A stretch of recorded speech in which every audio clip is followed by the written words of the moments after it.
Time's come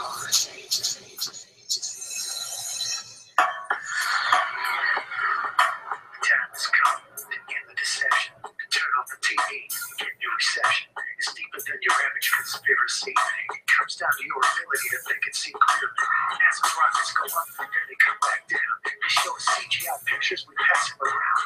We were all told we lived on a ball, but we were just an accident. It didn't matter at all. The old productions, hosts to control. Their agendas pushed with our demises and goal. You say, I play by the rules if you're not excited. If you didn't get your ticket to the bunker yet, you're not invited.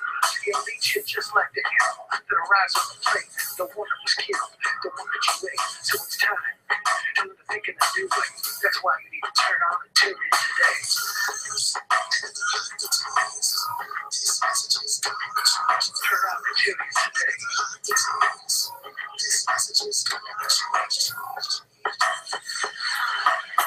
Welcome to Flat Earth and Other Hot Potatoes with your host, Patricia Steere. She has questions without bias or fear.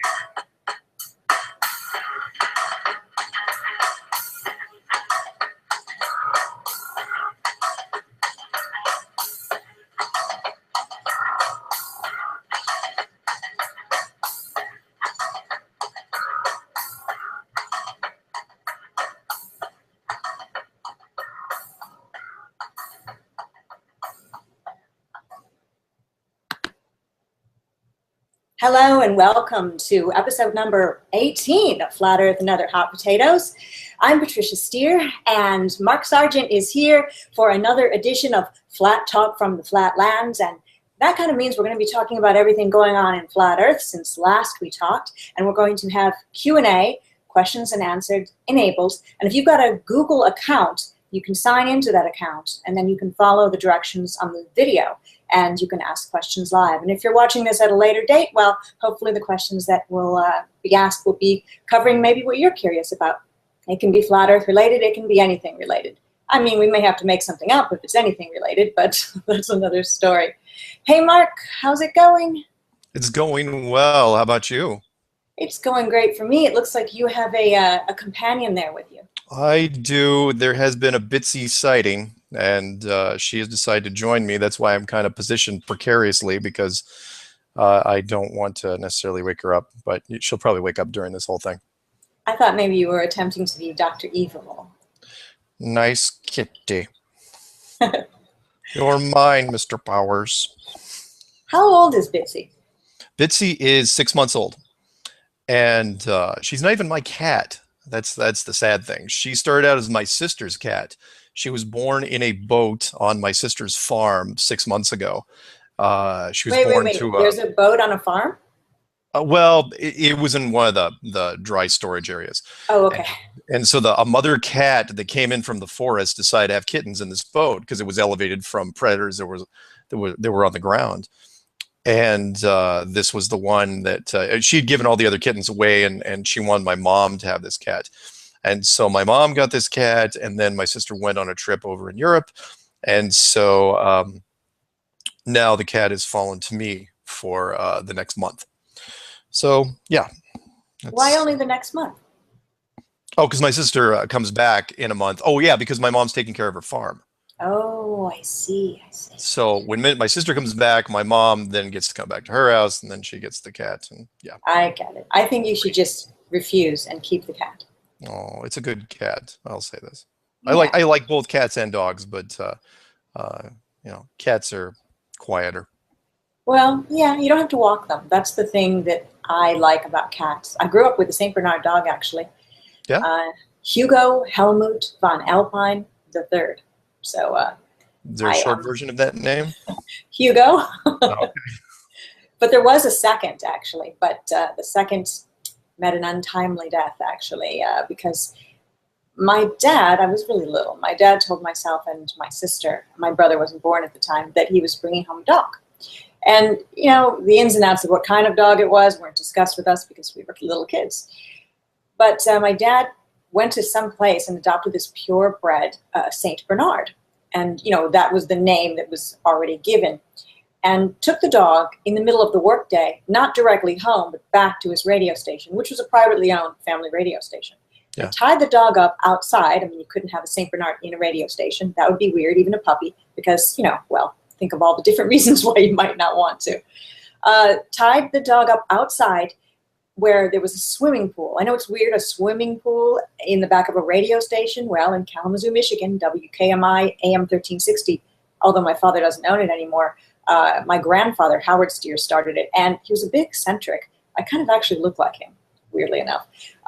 He was a kind of an eccentric, and he did all sorts of strange things, and he built a swimming pool in back of the radio station, which was really great fun for all the disc jockeys in the 70s. I mean, at any time, of course, but I don't know, just the 70s was what I remember, all the DJs, going back there and having pool parties whenever I'd go visit. But my dad tied the St. Bernard back up there, and the dog got loose, and it's really sad.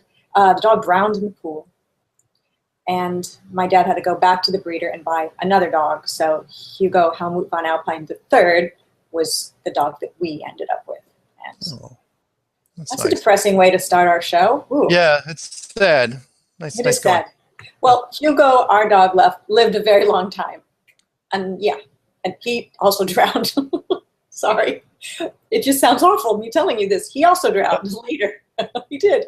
He drowned later at an elderly age. He was very afraid of thunder and lightning, and he was living at our home, and I was much older at that time. And he jumped the fence during a lightning storm and was found by neighbors in a lake where we lived, Gull Lake in Michigan. So, yeah. So I guess since then it's just been cats all the way for me. Well, I'm going to let you take over because... Flat Earth and other animal tragedies here tonight. Well, I'm only laughing because it sounds dumb to tell this story, but it was sad at the time. I remember not knowing that my dog had drowned. The second dog, the one I actually knew about and loved for many years, and riding my bike all around where we lived, calling his name. And, all kids have gone through something like that before. So what about you? Did you ever have the pet loss stories when you were growing up? Yeah, I had one. Her name was Abby. She was a golden lab mix, and I was in, I think, junior high, and I was on my way to a trip. I was living up here in Washington. The family was going to go with a whole bunch of other families up to Lake Chelan, and a woman that had lived down the street, she was driving to work, and she was running a bit late, so she was putting her makeup on in the car. And Abby, didn't see her coming, and I missed the entire thing. Otherwise, I probably would have been traumatized. But they let me know as I was going to vacation. As I was going, great, heading out. It was like I was devastated. It was the only pet I officially really ever had. All the other pets were through family. So and no dog since, same as me. No dog since. Huh. Well, cats being independent. I mean, they also meet untimely deaths, but. When I was in Colorado, I was doing all that software business training for proprietary software. I was doing a lot of business travel, and I thought it'd be irresponsible to get a pet and then leave them or kennel them for a long time. So just never happened naturally.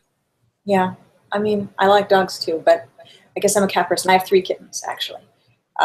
They are about Bitsy's age, from what I've heard. So. I do want to let everyone know that Q&A is open, and if you have a question about anything, I'm not quite sure how it works, so I've never been on the other end of this sort of thing, but all you need to do is, if you have a Google account, I think it might only work if you have a Google account, although I'm not sure, just click the video where it says, I think, join the conversation, and then you can ask any kind of question that you want, flat Earth related or not, probably not dead pet related, because I think we'll just let that go at this point. Bring on the questions. We'll take all comers, and I thought it worked out pretty well last time, so let's do it again. I just had 2 questions on the screen, and they disappeared, and I have no idea why. Sometimes Google Hangs is a complete and utter mystery to me. So jot them down. Write them down. I can't write them down. Jot them down if you see them, if they're short enough. No, they're usually, that one was really long, and it was about curvature, I think. So. Oh, do you think they want the equation for the curvature again? Maybe, as this question's gone now, so go ahead and give it, or I can. Or Bitsy can. The what? Bitsy can maybe do it. She's a flat Earth cat. She could. Yeah. She could. The equation for the curvature, and there she goes. She's not having any math tonight. The equation for the curvature is 8 inches per mile. Sort of like when you throw a rock off a cliff and it's 32 feet per second. So it is 8 inches per mile times itself. So the perfect example would be 3 miles would be 3 times 3, which is 9, and then you times it by 8 inches, which is 72 inches. So at 3 miles, if you believe the curvature of the Earth, it should be 72 inches of a drop. And it just gets worse and worse after a while, to where when you get up to 50 miles, you know, it's 50 times 50 times 8, and it's 1,670 feet or something like that. So 8 inches per mile squared is the way I've always heard it, but it's exactly the same thing. Yeah. 8 inches per mile squared tends to confuse some people. So I tried to say it 8 inches per mile, either times itself or per mile per mile. All right, that makes sense. I mean, either one of those could confuse you depending upon how your head works. But I've got the best way to figure out curvature ever. Here it is. There isn't any. Done. You don't even have to do math. That's over. Good. That's good. Well, I mean, eventually you're going to have to tell people, though, because some people are going to say, no, I can see the curve. It's like, really? Show me a physical example. Don't show me the math. Show me a physical example of the curve in action. That's what we need to see. I just by the way, who's your next guest? Do you know yet? Yes, Insanity is Sanity, and that is 10 a.m. Central Time on Sunday. And he bought a microphone just like mine, so it's going to be dueling mics. Nice. Nice, so, that's cool. That'd be a fun show. He's out of London, so we'll see what he's got to say. Nice. I just got another question, and this question is, my questions keep disappearing. So that's from Calamus056. So ask your question again. I'm not creating the disappearance part. I just think Google Hangout is. So hopefully. Does it just scroll up off your screen and there's no option to wheel back up? No, it just poofed off the screen, like, boop, gone. Oh. And it even in his eyes it did. So his question is, my questions keep disappearing. And so my question is, re-ask your question. So hopefully it'll work. Just keep repeating your questions. If you know, you may have to wait. I'm not trying to ignore you. And my necklace keeps like sinking. It's not a good thing. Okay. By the way, I can't actually see Patricia when she's talking to me right now because she's right over there on the screen, and you're pointing. The camera's pointing at me. My monitor's over there, so I can only hear her. I do not know what she looks like. She could be wearing a red clown nose and a fireman's hat, for all I know. I am. How did you guess? You snuck a peek, didn't you? Yeah. No. All right. Well, what's going on as we wait for questions to be repeated? What's going on flat Earth-wise? I see that Mr. Moot had been challenged many times by others saying he was actually you and actually that Ask a Ninja guy and I don't know who else. And finally he sort of came out and expressed who he was, and it was not you, obviously, and I knew that anyway. And also Mr. Moot was not Ask a Ninja, so that was surprising because when he had his mask on, he sounded a lot like Ask a Ninja. I had several people say that, yeah, it's got to be that guy. Although that was a stretch because Ask a Ninja hasn't been really doing much for the last few years, so I doubt if he was, and I don't think he was ever a conspiracy guy, so I don't think he would have come forward and just started talking about it. Here comes a question from Mr. Rich B.O.B., and I'm going to read it real fast before it disappears off the screen. Rich Bob. Have you guys seen that thing about the smoke making the sun appear red in California, I believe? How could I drop hints about the flat Earth? That's one question. And then how could I drop hints about the flat Earth to non-believers of the flat Earth who have the capacity to understand like a geography degree holder? So it's a two-parter. Okay. The smoke thing, no, I really haven't seen it. Was he the one that gave us that gunpowder, red blood moon last time, or is that somebody else? You know, maybe somebody did mention that gunpowder can create a blood moon, but it would have to be gunpowder all over everywhere. I've not seen the smoke. Is he talking about like the smoke from all the forest fires recently? In California, so that would make sense that that's what it was. No, I haven't seen it. I'll look into it. It's kind of cool though. I've been on the other end of forest fires. In fact, when I came out here from Colorado recently, we drove through a big thing of forest fires, and the sky was spectacular sunsets, but I haven't seen it yet. But to answer his second question, which is very important because you and I have run into this recently in different correspondence, and that is, how do you bring up the topic of flat Earth to people that really haven't, that you're a little gun shy about bringing it up? And look, the rule is the same. The rule has not changed from day one. Is You treat it like Fight Club. If you haven't seen the 1999 movie Fight Club with Brad Pitt and Edward Norton, I recommend it highly. But you bring it up like Fight Club. And the first rule is you do not talk about Fight Club. And that doesn't mean that you don't ever talk about it. It means you only talk about it to people that you think might be cool with it.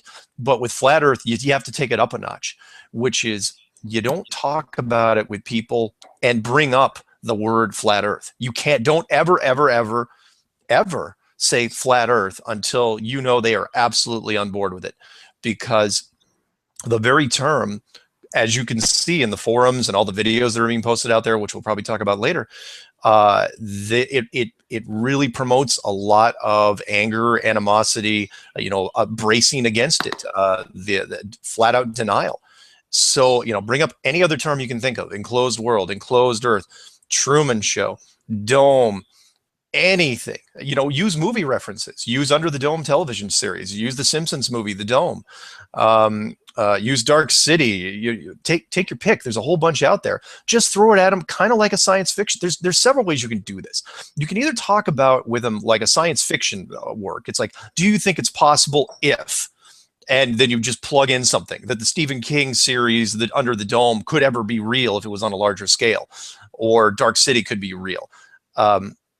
That's one way. The other way, of course, is to go at it from a ridiculous point. Play the advocate, which is, play kind of a third party. Yeah, you just make up somebody. Like, yeah, somebody brought up the Flat Earth to me. I thought it was ridiculous. What do you think?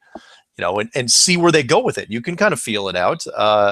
People will, like any controversial subject, bring it up in sort of a roundabout way. It's the safer way to do it. I've read too many emails and gotten too many messages from people that say, oh yeah, I went to family members, just sat them down over dinner and just, oh yeah, by the way, I believe in Flat Earth, and insert spit take here.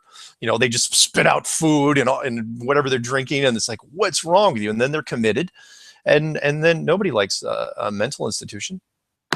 Well, speak for yourself. Yeah, you're right. That makes sense, complete sense.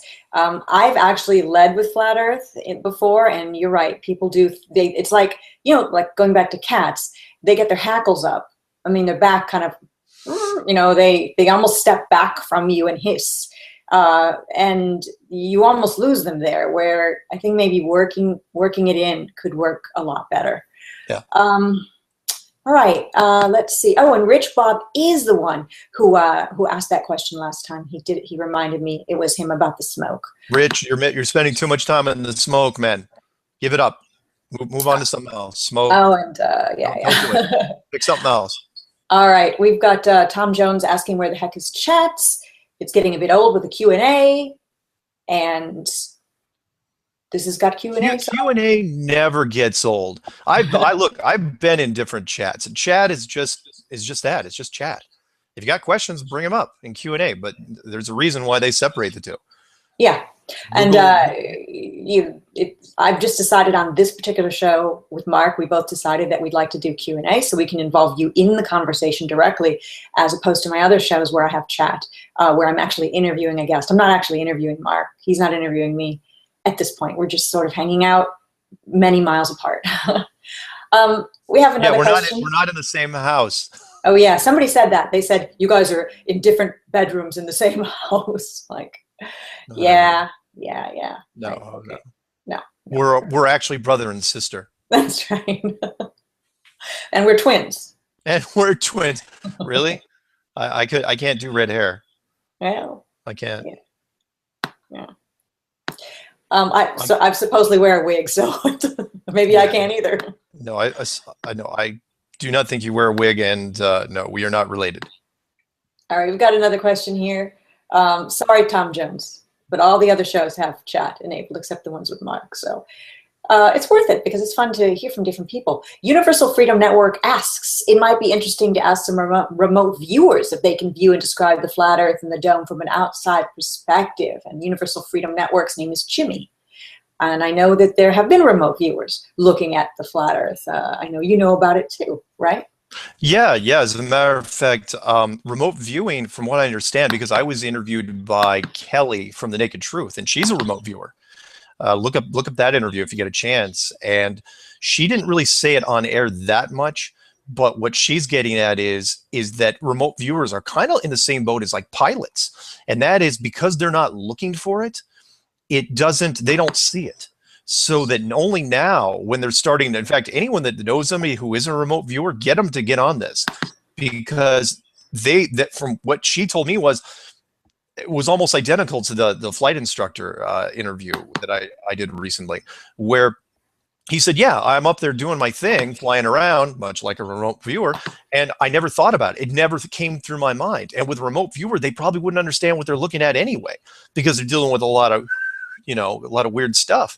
So, if they saw kind of a flat Earth, would they actually interpret it literally as a flat Earth? No, nobody would.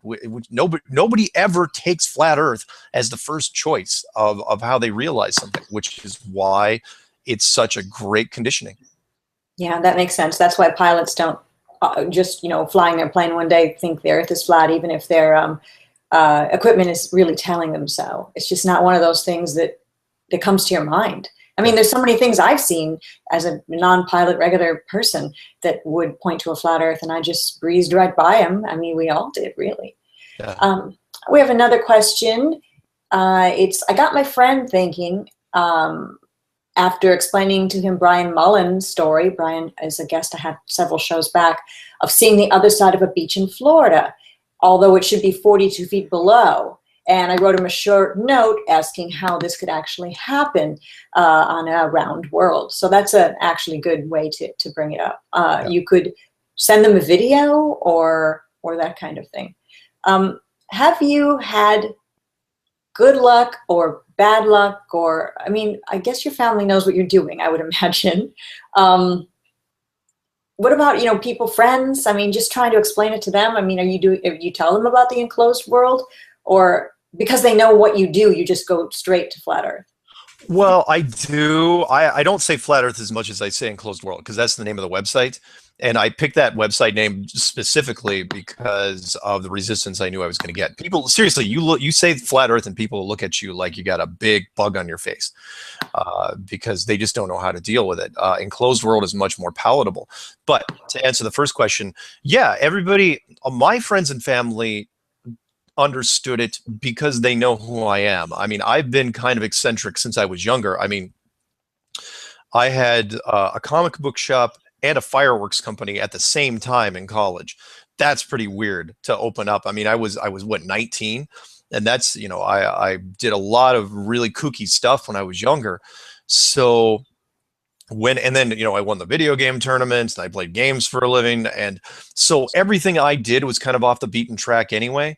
So when I got to this point, yeah, people still looked at me a little strange, but at the same time, it's like, well, not really a big surprise, because I was already, the more eccentric you are, because everybody's got an eccentric, nephew, cousin, uncle, take your pick.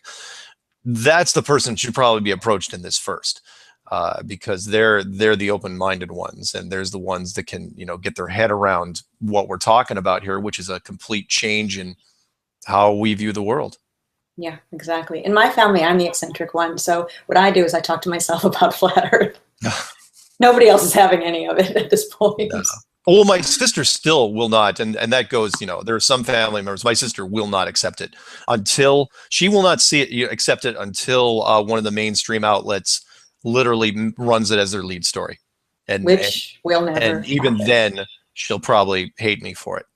Yeah, well, you'll never get that I told you so moment. I'm waiting for that. I think we all as flat earthers are waiting for that moment when we can say, look, I told you so. But I can't imagine it on mainstream media unless it's way late at night or brought up and then quickly diffused and seen as silly. But we're still not going to get that "I told you so" moment, because so many people. You remember I told you that they don't ride the fence very long at all. So it's like, I hate flat Earth, and then all of a sudden one morning it's like, oh yeah, flat Earth, that's a cool topic. And they don't, no apologies, they still keep the videos up where they were bashing people about flat Earth mere days before. And it's great. It happens every single week when you look on YouTube, and it's fascinating. So there's no joy, there's no love there. But at the same time, at least I'm glad that they they came around. Yeah, true. No apology needed, because look, I was one of those people. Yeah. I still would. Again, you flash back a year, I would have seriously just said, "What are you on?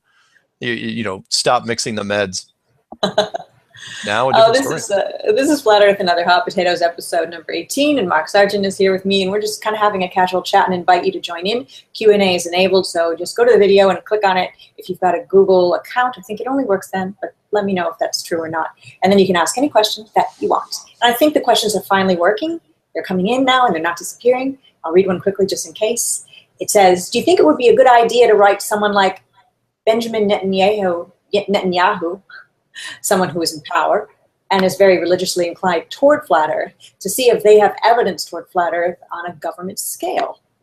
Yeah, and I said that in my clues. I can't remember if it was 10, where I was trying to call people out, and I said, look, write your congressmen, write all the politicians, write your religious leaders, and give them different angles to look at. The religious leaders, you look at it from the hiding of intelligent design, the hiding of God. The politicians, from a safety standpoint, that anyone that flies in the southern hemisphere is at risk because they're not being tracked, because the GPS system doesn't work down there, because it doesn't actually exist down there. And then 3, your financial leaders, your industry leaders, because there's a huge amount of money to be made in Antarctica and nobody's making it. And you got to ask why. That's still the biggest one for me. Why, we still base everything off greed and power and money. Money is the god of so many people, and yet that god is not worshipped in Antarctica. You got to ask why. Interesting. True. We've got a question from John America. It's kind of like John Q. Public. His question is, where are you with Mr. Boland at the moment? And I'm not sure if it's directed toward you or me or both. What do you think? Do you want to answer? From me, from my perspective? Yeah. Let's see, where I am with Matt Boland at the moment. Let's see, I had a brief bit of contact with Matt Boland when I first started doing YouTube. He reached out to me by writing me a message and said he wanted to talk, and I returned his call, and we chatted for a little bit, and he wanted to talk later, and I called him back, and he never answered, and then he just said, just go ahead with your day, and I'll catch up with you later, and he got busy and never did. And that was that. Then, of course, many or some may know that he posted on his page that he heard myself and D. Murphy 25, allegedly Dave, talking about feeding blood to babies, when we were actually talking about how coconut milk can be used as a substitute for infant formula on a short-term basis, and also as a substitute for blood in a transfusion sort of way. We weren't in any way suggesting feeding blood to babies. That would not only not make sense, it would be ridiculous.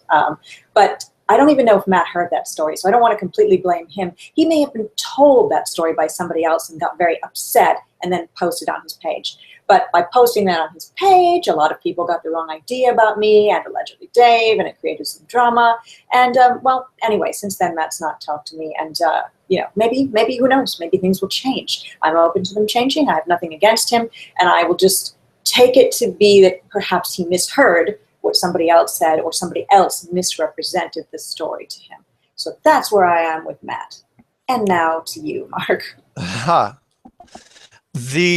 Matt was literally the first guy. He's got some spooky instincts. He's got some great instincts, in my opinion. He was literally the first person to contact me when I was making the clues.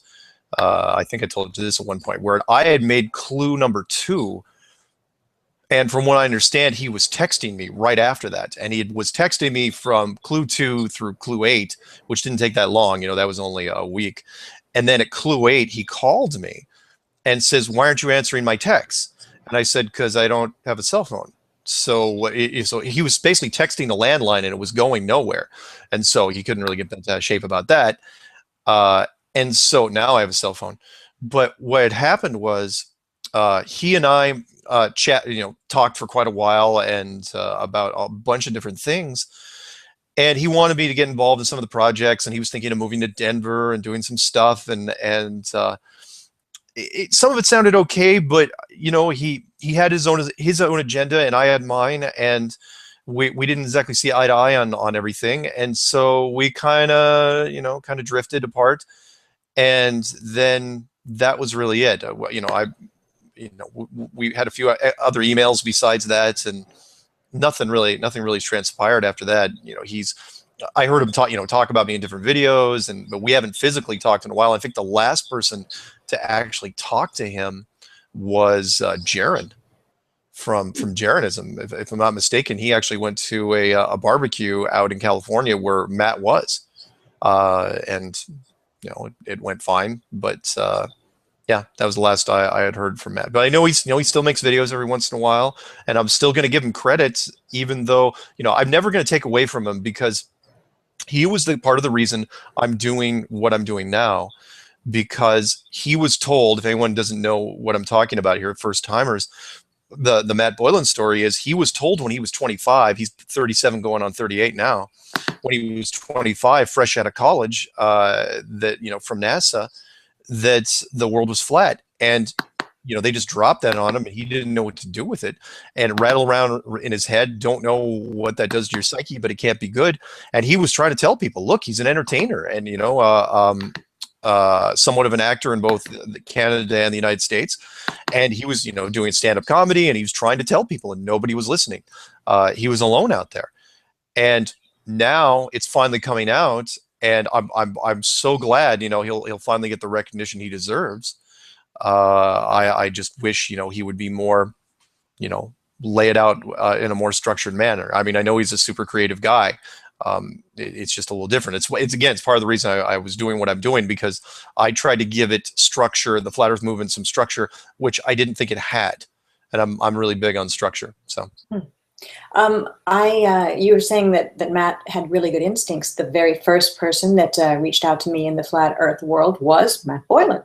Yeah. Although we never actually connected and talked, his message that he sent to me was, I watched your first hangout and it really touched me. And I'm not sure what he meant. And he wrote something along the lines of, I think we want the same things. So, I mean, I guess what he meant by that is we want the same things, bring the Flat Earth to critical mass. So I thought that was pretty cool. Even if we never actually got to talk, I think that was nice that he did make that attempt. And that was cool, really, definitely. Yeah, all right. Yeah, I think he can see it. And it's just, and again, I know I'm repeating myself here, but I wish he would do interviews. I wish he would actually, because there was a lot of people that wanted to get a hold of him. They still do. If he put himself out there and actually do the interviews, I know it's a trust issue, and he has a hard time staying on focus, but I still think he's great on camera. Yeah, the interview where he's on the couch and talking to the female friend of his, and she's just asking him questions. I mean, that was really, that was my introduction to him, really. And I also liked his recent song he did, where he's like, I think it's like, there's no ball in the Bible. Yeah, that's a good song. It was. I liked, the first part, the really long version of that, the 16-minute thing. That was way too long. It was mostly a cappella. But his shortened version of that was actually pretty good. Yeah. I like that. I think it's cool. I like different methods that people use to get Flat Earth across. And if you're a singer, a good singer, I think it's fantastic. So him dancing on the highway, I thought that was fun. It was fun. I loved it. It made me smile. In fact, what I thought to myself when I saw it is, I certainly don't hate this. I like it. That's what I said. In fact, I was going to comment. It's like, don't hate it. How could I hate it? It was a fun video. Yeah. So more of that and more interviews would be cool. But of course, he's a creative person and will do exactly as he sees fit. So I'm not here to advise him. Next question is, do you think it's feasible to make a 10-mile plank or something that is 100% level and put it on pillars and see if the difference in pillar length is significant?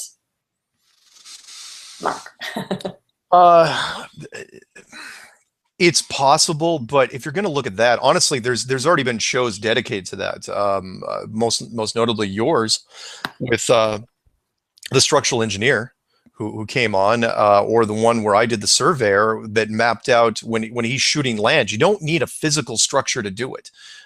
You can do it with lasers. You can do it with just measuring with telescopes. And the surveyors, that's all they did when he was building like one of the Toyota factories. You know, it's a big, long 10, 15 miles long from beginning to end.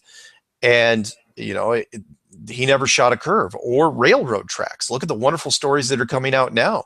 Technically, railroad tracks that should be really, really straight, that, you know, when you're making the steel, they should have a tiny, tiny bend to it after a while, unless you're adjusting the joints between each rail, but they don't. So the 10-mile thing he's talking about, it's a nice idea, but you don't have to do it. There's plenty of other people and methods that are proving it without trying to build a 10-mile long structure. Yeah, that would be kind of a waste of manpower, but I totally understand what he's saying. My brother used to have those Hot Wheel tracks. Maybe you as a former boy had Hot Wheels too. These plastic tracks that linked together in the 70s, and you couldn't put them on a sloped, you know, like a living room couch or something, because it would make a break and then the car would crash. So, you know, so I can see right there, hey, it was a flat earth clue right there, which I never really thought about. And let me review really quick what we're talking about here, because the surveyor, I think, said it best. And that's, he says, look, when we shoot, basically they were saying when a surveyor, a land surveyor goes out and measures land, they all measure it on a perfectly, they start out assuming that the piece of land they're measuring is perfectly flat with no curve. You're thinking, oh yeah, well, you know, it's just a small piece of land, you're not going to deal with any curve. The problem is that if every piece of land is measured like that eventually and they butt up against each other, then when is the curve being dealt with? Because eventually it has to be dealt with. If one backs up into the other, you can't tell me that one lines up perfectly, the one after that, and they just keep stacking to each other like Legos. That's not how it works. Eventually, as you get farther down the road, you know, let's say the length of a city, and all these pieces are of a miscellaneous shapes and sizes, you're going to run into the curve eventually, and nobody's done it yet. That's what I'm trying to compile right now with all the guests. In fact, let me mention real quick the guest that I'm going to have on. Strange World, I just heard from him today, and that's the industrial valve and seal guy. And what he didn't want to come on because there's only like 5 companies in the world that really deal with this on a huge basis, that deal with the military and space. And he basically came out with a statement that he wanted me to read, and so I'm going to pre-record that and then play it. But it's his words where he says, look, there's absolutely something wrong going on there, because from an engineering standpoint, sort of like your structural engineer, but this one's from a mechanical engineering standpoint. He's saying there are some really, really big things wrong with the technology that we think we're using in space, especially on the International Space Station. So it's... Again, how many people do we have to bring out? If anyone has other people you want to recommend, I will reach out to them. I will find them, because the list we've gotten so far is growing, and I haven't seen any rebuttals to them yet. You know, find me a U.S. Navy guy that's willing to come on and say, no, the Earth is a sphere, and here's why. Find me, you know, a flight instructor, a surveyor. Take your pick. An artillery guy. Anyway, sorry, going off on a rant. No, I totally understand, and I'm with you all the way on that. We're not trying to hide any information, so if anybody has anybody like that who feels that way, definitely you know, contact Mark for sure. That question was from Calamus056, by the way, who was unable to get his question in earlier because it kept disappearing. So I feel better now that that question's been answered. I have a question. What is it? What's on your pendant? Oh, it's actually my astrological sign, which works in the flat earth world. And it's Aquarius. Aquarius, the water bearer. What's yours? What's your sign? What's my sign? How you doing? My sign is Taurus, because I was born on April 24th. And which means I'm stubborn. Are you? And very structured. And you are structured.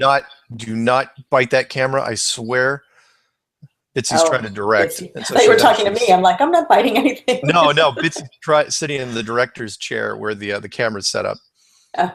Now she's drinking the water. That's great. So, I'm sorry. So yeah, I'm a Taurus. Taurus, you're Aquarius. If anybody knows astrology, please look that up and see if we can get along at all, because I just don't see it. Taurus and Aquarius. Well, let's see. Taurus the bull and Aquarius the water bearer. So what does that mean? The water bearer can pour water on the bull, I mean, in the It's bull, not. one's It's an not earth sign and literal. one's a fire It's sign. not. No, it is kind of. It's I mean, not like rock, paper, scissors with I'm trying to find a astrology. way to win. The archer can shoot the fish. It's not like, what was that thing from Big Bang Theory? Rock, paper, scissors, Spock, where they had a new one. It is not like that. It is not literal. Seriously, so you're wearing this and you know nothing about astrology? I know about Aquarius, and that's pretty much all. Although I do know my brother is Taurusable, and he is stubborn. Very true. And structured. And he's really smart, too. I don't know if Taurus is supposed to be smart. Hang on, I've got a cat that's like standing on the monitor above me. I don't know if you can see that. No, I can't. But the monitor is relatively thin, and so she's not worried about falling on. Well, cats aren't worried about falling. If you hear a crash and we get disconnected, I am so sorry. I don't even know if she knows how to get down. She's going to try to sit up there. That's fantastic. This is going to work out so well. All right, so we'll wait and see what happens with Bitsy. How old's Bitsy again? I asked you before, and I totally forgot. Bitsy is 6 months old, and she's wonder what her sign is. I don't know what her sign is. I don't even know. I don't think I could even rattle off all the 12 signs, unfortunately. Get off. Do you know? Do you know what signs you're supposed to get along with? What? Were you just abusing your cat? No, I don't want her sitting up there. There's nowhere to sit. See, the top of the monitor is warm, really warm, and so she thinks, oh, well, it's like a hot spot. I'm just see if I can sort of drape myself over it. But the monitor stand's not gonna. It doesn't matter. I put my kittens away. What's our next question? My kittens are away for any recording I do because I have 3, and 3 is, just too much for. I mean, they'd be crawling all over the keyboard. Anyway, so yeah, we were talking about the pillars and the significance. I mean, the difference in pillar length, if it would be significant. So that question now leads into our next question here on Flat Earth and Other Hot Potatoes. Oh, and feel free, you can pose a question in Q&A. If you've got a Google account, something on the screen will tell you, join the conversation. And then you can ask any question that you'd like. Flat Earth related or cat related or astrology or whatever. This question is related by Lampshadius. That's a good name. The experiment Calamus describes was already done very fancily as the rectilineator experiment by Ulysses Grant Morrow, part of the Koresh Unity Cults group, which concaver Stephen Christ promotes because apparently it supports concave. So, yeah, I knew that one was coming. Rectilineator experiment. Yeah, I know. Look, I know. I'm going to say it. I said it before, and I'll say it again. I don't hate concave Earth, right? And for those who don't know what concave Earth is, it is the exact opposite of a ball Earth. The exact opposite. So there's a ball Earth where it's a sphere. There's flat Earth where it's flat. Then there's concave Earth, where it raises up on both sides to where we're actually living really on the inside of a hollow Earth. But the problem with that is, and no knocking the experiment that was just mentioned by Lord Stephen, but the problem is that there's one big glaring problem with that, and that is, if it is concave, that means the ground is actually sloping up at a distance, which means if you had a powerful enough telescope, and it wouldn't even have to be that powerful, you would start to see the landscape start sloping up, even flat landscapes or water. You would start seeing water sloping up in the distance, or mountains that would start pointing at you. And there's no evidence of this anywhere. Ever. And so the concave, look, I like concave only from the standpoint that at least it's not a globe. In fact, it's the opposite of a globe. And it is a cousin of flat Earth, but it's not the one that I subscribe to. All right. Well, there's a channel that probably many are aware of by Lonnie Lyerla, and he's been a guest on my show, and it's called Flat Earth Magic. And on his channel, Flat Earth Magic, he did a parody, and it's not a mean parody, it's just a funny one, of Stephen Christ talking about the rectilineator experiment. And I watched it last night, and it was funny. And Lonnie said he wanted to do one of me, and I'm like, oh, I don't know if I'm ready for that yet. You'll have to go buy a red wig and put on some glasses. He's got a full beard. No, I don't wear a wig. I didn't know you wore a wig. Stop. No wig. I don't even know how that got started. It's when I first started doing videos, people were saying, you're wearing a wig. And I'm like, no, this is my hair. Sorry. Well, you have cool hair. And generally, if your hair's that cool, it's not real. But it is in your case. But if Lonnie were to do a parody of me like he wants to do, he'll have to buy a wig. But of course, he's got a full beard. And so it would actually be pretty funny. He'd look like super drag. And I can't do a beard.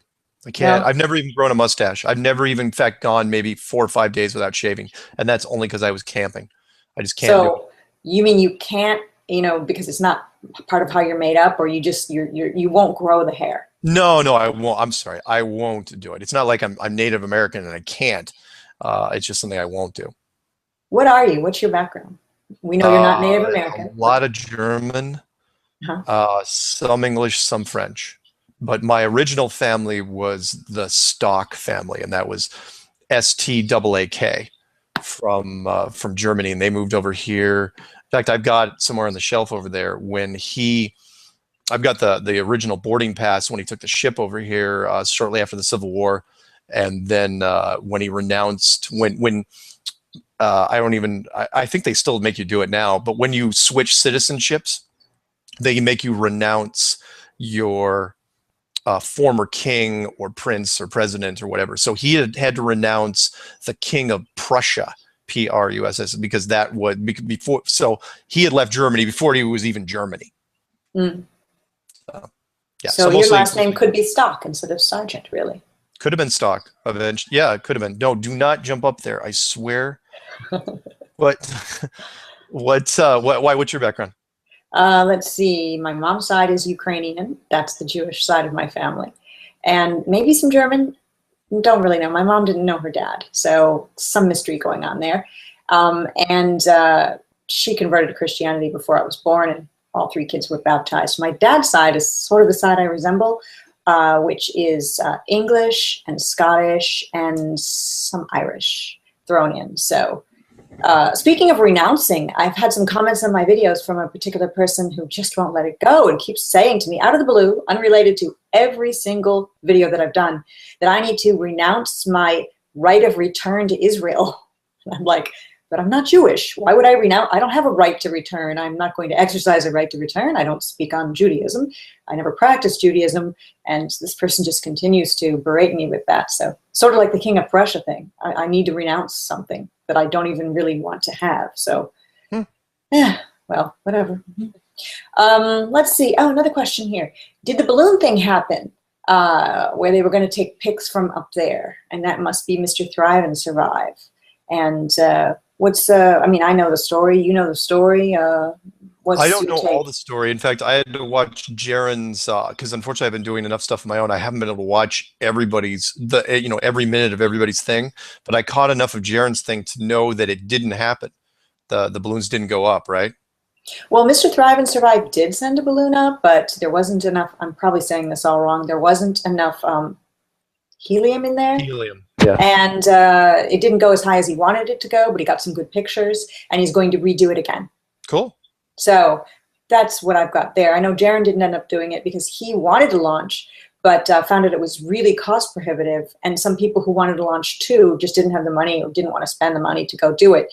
And he himself, because of where he lives, couldn't launch because the balloon would end up in the water. So that didn't work out. I don't know. I mean, we have so much proof the Earth is flat, we don't really need to do these experiments. But then again, I guess we do need to do these experiments. I guess we can't ever stop doing experiments until everyone knows the Earth is flat. But what's your take on experiments and all of that? Well, there's, like I said, ask your own questions, do your own research. And if the research leads to experiments, wonderful. Don't, try to build off other people's things, though. Don't reinvent the wheel if you don't have to, because there's a lot of really, really good work out there that people have already done and people have already looked. Again, if it's a peace of mind thing, it'll help you. You go to the beach and with a camera and find a ship and zoom in as far as you can and then go home and look at it in time lapse. That helps you. Great, fantastic. But I can only tell you that there's so much material out there that has been compiled in the last 7 months now, or 8 months, that you can really a lot of the groundwork's already been done for you.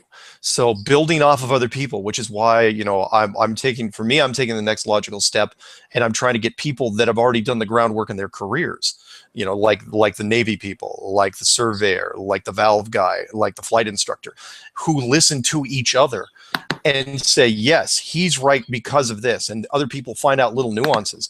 One of the best things I did was I got the missile instructor and the submarine chief from the United States Navy. I got them on the same show together and just had them start bouncing ideas off, and we just left the recorder on, and we didn't even have to prompt them really with anything, and they came up with some wonderful insights about what was going on from a technical standpoint. So definitely do your own experiments and try to find out if it helps you sleep better at night. Because I don't know if you remember that last thing I read from trying to deal with your emotions that person wrote in, and what all the gamut of emotions they were going through, because this is a heavy subject.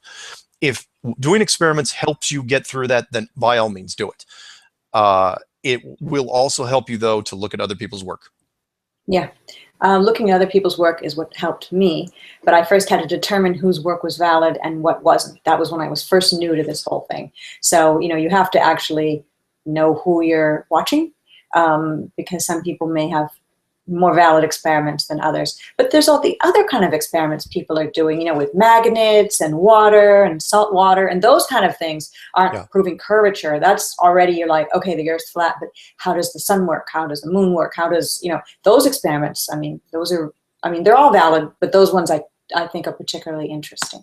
Yeah. Right? I liked Jeffrey Grubb's work, because I still think he's the hardest working guy in Flat Earth, because he's been dealing with some big heady stuff, about the arch. Like, he actually trying to map out the arch and how it creates sundogs, and how the sun's lights gets refracted, and how that whole system works. And he's been losing a lot of sleep, and I encourage everybody to check out anything by Jeffrey Grubb.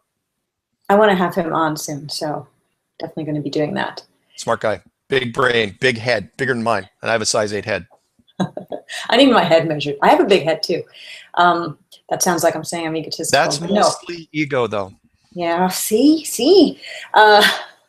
No, I do have a big head. I have a lot of hats, and whenever I buy certain type of hats, I have to buy like a men's large. So I must have a large head. When you get up to, because I'm a size 8. In fact, size 8 with if my head's shaved, I can get into a size 8. And size 8 is kind of like the equivalent of a size like 13 shoe. Once you get past like 13, you have to go to special stores. And right. So, but how many people go to like a big and tall hat store? Generally, well, Amazon's cured all that anyway. So that's true. I don't even know what size 8 means. I just know the small, medium, and large. Like in a men's store, if I find a cool looking like newsboy cap, I can't wear the men's small. It's like cutting off my circulation, so I have to get the bigger size. So maybe we can have remember that little kid in Jerry Maguire? Wow, that's a long time ago. The cute kid that was like, "Do you know the human head weighs whatever pounds?" I laugh every time I see that, because it's like, no, my head would just be way heavier. So you have big feet too? Yeah, size 13 foot. It does look big right up front. It does look big on screen. Yeah, and so you can still buy shoes in a regular store. I can, just barely, but I was when I was growing up, your feet and your hands grow first, and so like I had really big hands and really big feet and a big head, and so I was like this caricature of myself, just wandering around, and I would trip and fall. My sense of balance was non-existent, and yeah. I know. I kind of know what you mean. I have long arms and legs and hands and feet. Yeah, you're hideous. Oh yeah, it's difficult to look directly at you. That's why you're not looking at me today. Nope. That's why we're doing this. That's why the camera's over there, so I don't look at Patricia. Yeah. Because it's tough. I look at her and I go, whew, yikes. But I do remember a time in junior high where I felt like a newborn colt, if that makes sense. Like kind of legs and long arms and hands, until I kind of grew into my whole body. Yeah, those sympathy things you're fishing for there, yeah, that's not going to work with probably most of the audience. Just, not fishing for anything. Not going to happen. Oh, boo-hoo. Patricia had an awkward month. Well, the worst you could even hope for is a bad hair day, and I'm still waiting to see that. Seriously, I've seen your hair like do this, and it's still not that bad. Well, thank you very much. Now, have you seen my hair? Yeah, well. I am actually blonde, believe it or not, whatever's up here. Really? People have asked me also if I highlight my eyebrows, and I do not. That's weird. Why would you do that? You don't even seem, for some people it's very valid for men because it goes with the rest of their personality. Maybe they're into like metal or rock or something and they do makeup and that, but you're not that guy, I don't see. No. And my eyebrows are thick enough that that the cat, I got close, thought it was a caterpillar, just started whapping at it. Yeah, that was fun. Okay. Well, this is When Cats Attack. No, wait, this is Flat Earth Other Half Potatoes. And Q&A is open, so you can ask us any question you want about anything. Questions. Yes, indeed. Again, we've got high again. If the Earth is flat, that means if you went high enough, you could point a camera down at Earth and take a photo of every country on the surface. Where is that photo? You mean the most sought after photo in all of human history? That photo? Yeah, where is it? You realize if anyone actually takes that photo, they will either be immediately killed or they will be paid off with more money than they could spend in 50 lifetimes. This question bugs me. I'm sorry. I have heard this in various forums. It's like, well, if the Earth is flat, why isn't there a picture of the flat Earth? It's like, look, dip smack. The reason why is because that's the whole reason NASA was invented. Why the whole reason the Antarctic Treaty was put in place in the Antarctic Defense Force, to keep people from taking that picture, to keep people from finding out. This is the greatest secret of all time. No one gets to, people say, oh, well, someone should go up in there and take a picture. It's like, really? Nobody's thought of that already? It's, sorry. What I mean is, who is going to go up and take said picture? Because once you get up there, you're in their jurisdiction. And by that, I mean NASA's jurisdiction, a military arm of the United States government. They will blow anything out of the sky that you put up there. Balloon, plane, Jetson's car, take your pick. A hijacked alien spaceship. I don't care. They're going to shoot it down. Nobody gets to take the picture except for maybe NASA, and only when they're good and ready. So, no. I mean, the closest we can come is take weather balloons up, maybe prove a few things here and there. But the actual picture, no. You're not going to be seeing that anytime soon. I mean, hell, the original, the fake picture of Earth, there was only one of those from 1972 up until July of 2015. So don't ask me that question. It is such a small-minded question. And yes, I did say small-minded. Well, when, as opposed to a big-headed question. Well, big-headed question. You mentioned that when NASA's good and ready, well, NASA can't do it either. NASA doesn't have anything, as far as I know, special that can go up. Obviously, none of their rockets can. So what do they got? If the dome is as shallow as like Jeffrey thinks it is, you can't get up high enough to take a shot unless you had, even if you went up 400 miles, say even 1,000 miles. I don't think there's a lens capable of spreading out that far to even get most of the continents, because the thing would have to be 8, 10, 12,000 miles across. I don't think there's like any physical way of ever doing it. Unless you had the ability to look, the only people that probably could take the picture is the creator himself, herself, itself, whatever. Mm-hmm. Makes sense. In addition to another question is, and this is sort of an anti-flat Earth question, but I'm reading all questions as they come, and I'm not editing out any of them unless they pop off the screen. Someone says, Beefeater says, that's B-E-E and then space F-E-E-T-E-R. Says, Beefeater says, search for the Verrazano Narrows Bridge. Curvature was factored in. I've heard that before, that curvature was factored in pertaining to, Coriolis effect, in shooting, in a book, but it's never actually used. It's maybe in a manual. Every time you see or read something that says that the Coriolis effect, which is the Earth spinning, or the curvature being used, you got to look at the source. And I'll use the sniper one, which you just mentioned, which is every time you hear a story, yeah, it's a good buzz term, the Coriolis effect, that a sniper at 1,600 meters or 1,500 meters has to take in the curve, the spin of the Earth. Really? Because I had an artillery guy from Fallujah say at 30 miles he didn't use Coriolis. I had a missile guy that's currently in the Navy right now until they throw him out for being a Section 8. Saying that at 50 plus miles they didn't use Coriolis effect. I had a sub guy saying torpedoes at any range didn't use the Coriolis effect.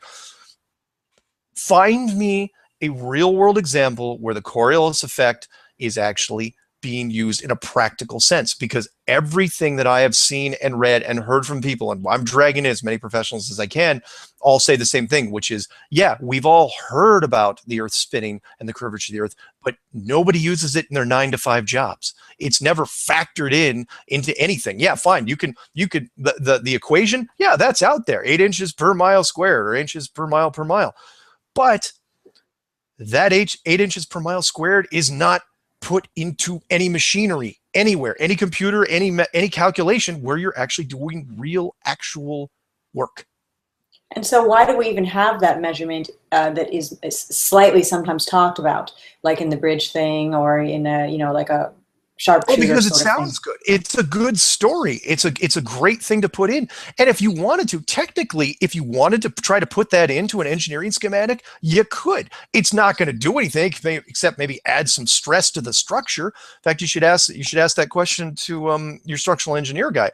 What if they tried to build in a little bit of the curve into a bridge like that when there is no curve? What would happen? But the problem is they're not ever dealing with super flat land on both sides. So yeah, you could put, the elevation's different here, the elevation's different here. If they put in the curve, well, somebody on the thing is, on the ground level, when the surveyors get there and they build, they're going to be fudging for it anyway. So maybe the original plans called for the curve, but did the guys on the ground, the guys with the shovels and the backhoes and the cement, did they actually put it in? I doubt it. I really, really doubt it. Right, and you've had a number of guests, and I've heard all of those shows, and they're pretty much like, curve? What curve? What are you talking about? There's no curve. Exactly. All right, we've got another question. Oh, go ahead. Did I interrupt you? No. All right. No. All right. It's your show. Well, it's our show this time. Oh, that's nice. Yeah. The Daytona Gym 1 says, this guy looks all buff. I can see his picture. Very small, but I can see his picture. So he's like, the Daytona Gym 1 says, hey, simple question. What makes the sky blue? Reflection of the dome and rainbows. Dome-shaped? I've heard some neat theories about why exactly the sky is blue. Me too. One of my favorite, of course, is just a display setting. Like what we do in games right now, and that is you just make the sky blue. You just set it to type in blue. Other people have said that it's actually ice. That's kind of fun. Somebody said that, isn't it interesting that the sky in its clearest form is the color of icebergs? Those really blue icebergs. And I go, that's kind of neat. Maybe that's it. Do I think it's ice? Yeah, maybe not. Other theories on why it's blue? I don't know. I was wearing some blue earrings that have like flecks of gold in them during one of my shows, and somebody mentioned to me, I think it was in the comments, that the stone that I was wearing is called lapis lazuli, and that the dome has been said in some religion or some ancient texts was made out of lapis lazuli. So that's kind of neat, and it's a blue stone. So maybe. I do like the rainbow idea that's been put out there, though, that why rainbows are curved in a dome fashion and how rainbows can't be created indoors without a reflective surface like a mirror. That it's got to be a reflected light to generate a rainbow indoors. And so when you're outside, what exactly is reflecting the light? It's not just the water droplets, it's something else. And yeah, I always like that. Jesse Spots, I believe, was the first guy to really do videos on that. Yes, I was just going to say his name. So yes, indeed. Nice job, Jesse. Yeah, definitely. He used to work as a barista in a coffee place in New Orleans, Louisiana, very close to my brother's clothing store, which is a rock and roll clothing store. I'll give it a plug. It's called Culture Vulture with a K. Culture, and then Vulture. And it's a rock clothing store. It's on Domain Street, if you know the French Quarter. But he used to, for a little while, was a barista and served my brother coffee. And he said my brother used to watch him like a hawk, whatever that means. But I can totally see that with my brother, because being Taurus the Bull, very structured, wanting to make sure that his drink was made right. Odd. We've got Daniel Fuenzalida asking, I was thinking about water and its capacity to erode Earth and its different materials. If Earth is 4.5 billion years, which I doubt, shouldn't we have rivers several kilometers in depth? Ooh. Yeah, that's pretty good. And no, I don't think the world is that old either. I'm going to steal a line from The Matrix, which is, it appears to just be old enough to support a civilization that was put here and then replaced. Then something happened. Either they ascended or there was a cataclysm or whatever, and then another civilization replaced it. And some of the reasons I believe that is because we're finding evidence of previous civilizations too easily, like cities underwater in the ocean, the fields of molten glass in India. Various relics, cities that really mess with the whole carbon dating system, which I think is flawed from day one. Or look at the possibility that maybe even here's a great one, for example, which is, let's say there was a cataclysm and some of the dinosaurs survived, and they're actually swimming around in various lakes and oceans, like Scotland. Like the Loch Ness Monster, for example, which could everyone pretty much agrees it's probably a plesiosaur. But if you found a plesiosaur, do you have any questions that thing would raise? Because okay, this thing should have died 300 million years ago, if you believe scientists. Then why is it still here?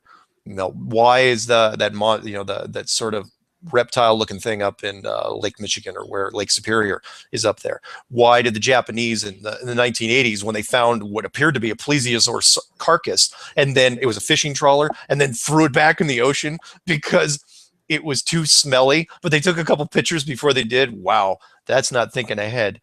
Maybe that's all fake, though. I mean, we don't really know, real or not. Yeah, I mean, yeah, you can say that. Yeah, it's possibly it's fake, but we've also, but at the same time, we absolutely have found fish that after the fact, that those big mouth, it's yay long and really really sharp teeth. You've probably seen it. Why am I looking over there? You've probably seen it. Where we know that those things were supposedly extinct for at least 100 million years. Why are those swimming around the oceans? We know those are there, and that's just a fish. So there's so much we don't know about this place. But to his point, he's absolutely right. There's a lot of inconsistencies with not only carbon dating, but how geologic formations are in play. Good point. All right. Speaking of your camera, and you have to look over there because the monitor that shows me on it is over there. Yeah, I like the way you look right now. Like the setup behind you, you've got that cool artwork behind you. But I like it better when we're looking at each other. Somehow I feel like we're more connected when we're talking. Well, I know what you look like, and besides, this way I don't have to, Okay. What are those pictures behind you? I've got all the Smiths albums framed behind me. So. The pictures that are behind me are Alex Ross. So I used to own a comic book shop years and years ago when I was in college. And my favorite artist of all time, no big surprise there in the comic book world, is Alex Ross. And he's sort of like a reincarnation of Norman Rockwell, and he really, because he paints all his stuff, whereas most people it's drawing and filling in with ink, he would paint all his stuff, and it was just beautiful. Some of the most amazing photorealistic painting I've ever seen in my life. I mean, it really was spectacular stuff.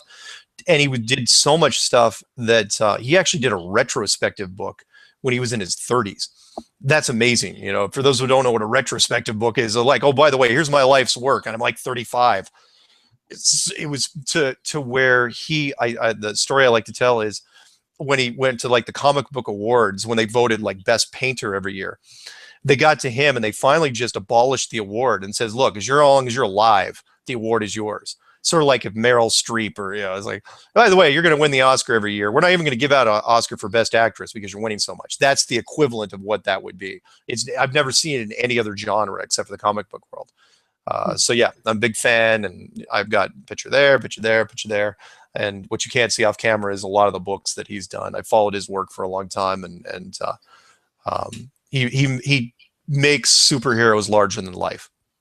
Do you have a bunch of comic books from your days as a comic book owner, like mint condition, you know, pristine sort of collector's items? No, I've got a few here and there, but nothing, no actual comic books. It's all, I went through that phase where, you know, you couldn't touch them. You had to touch them with tweezers, you know, and you know, never take them out of the package. No, what I did was I collected the best stories. So I weeded out, I read a lot of them. And then I collected probably the top 100, 200 comic book stories, which are just graphic novels. You know, they're hardbound, and most of them have been made into movies, which, you know, I knew I was doing the right thing. There's a few that haven't yet, but just about every comic book movie you've seen in the last 15 years was started out as a graphic novel somewhere, including some that you didn't even know were superheroes, like 300, the movie about Sparta.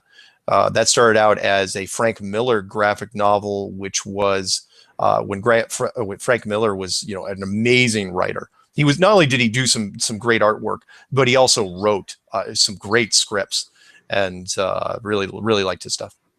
All right. So I think I've asked you before about superheroes, and I know your favorite one, from memory's sake, is Green Lantern. So what's the reason Green Lantern is the one for you?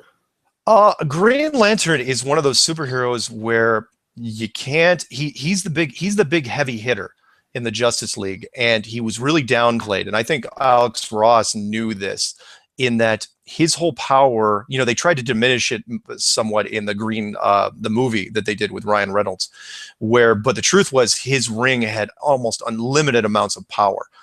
And it was the limitations of his ring were really just his imagination. And so he could do just about anything he wanted. You know, flying, that was just a side effect of what he was up to. Yeah, he didn't have super strength, but he didn't need to, because he could create just about anything he wanted to fake super strength or super speed or just about anything. So yeah, Green Lantern was plus I like the color green. I mean, Superman, nothing wrong with him. He's a, you know, the whole Justice League was based on, I don't want to go on a rant here because it's, you know, it's not about comic books. They're flat. Nice. Yes, they are. But the whole comic book scene, the Justice League, Superman, Batman, Wonder Woman, Green Lantern, Aquaman, they're all based off the Greek gods, and that's what makes them so special. You know, Superman is Apollo, Batman is Hades, Wonder Woman is Aphrodite, Aquaman is Poseidon. It goes on, you know, Green Lantern is actually Solomon, which is a weird choice. And it just goes on from there. So, the Flash is Mercury. There's some neat parallels. You know, basically the old gods got transitioned into the superhero world, which they really didn't do as much in Marvel, but it was neat to watch, and I followed some of the subtle things regarding that. All right, very interesting. I used to want to be a superhero when I was young, and I didn't have a specific one in mind. I was just myself as a superhero, and any power I had was whatever I felt like at the moment. So, I don't know. Right on. All right, back to the questions. Oh, and if you've got a question, flat Earth related, comic related, cat related, astrology related, who knows, anything, please feel free to chime in. It's Flat Earth and Other Hot Potatoes, episode 18 with Mark Sargent and me, I'm not sure how that works. And, you know, you can ask anything you'd like, and you just need to click on the video, and then it gets you into Q&A, so you can ask a question. Wake the Sheeple 2015. Oh, I have to tell Wake the Sheeple something, and this is my only opportunity to do so. I'll do that after I ask the question. It says, what is the Navy ship guy's real name to find his channel? And Jeffrey, that you just said was a good flat earther. So, well, the Navy ship guy doesn't have a channel. Sean. He does have a channel. I don't know if he posts anything. His real name is Sean McCrary, and you can he actually posted comments. So if you look on the video that I posted when I interviewed Sean, you'll see him actually answering some questions. You know, I gave him every opportunity to be anonymous, and he chose to step forward and say, you know what, I'm going all the way with this. And I thought it was a smart move, actually, in the end, because think about it this way. And I'm going to give away a little bit here. Think about it this way. If he comes forward, if he does this, and let's say the Navy comes after him and they try to throw him out on a Section 8, do you know how big a story that would be? Do you know how much publicity that would be? The lawyers would line up to back that guy because it'd be like, you're going to throw him out for being crazy. Really? So crazy. Well, why? What did he say? He said the earth was flat. Is that crazy? It's not like he dresses in fishnet stockings and calls himself Napoleon. As far as we know. It's a completely different thing. So what happens then? Do you really want to create that sort of attention by trying to throw them out like that? I don't know if they're willing to risk it. So It's an interesting little pickle they've got him in. Yeah, he's actually protected himself by using his real name in some way from anything bad happening to him. I mean, bad things can happen at any time, but yeah, I see it as a good chess move, definitely. What was the other part of that? Was he asking about Jeffrey Grubb?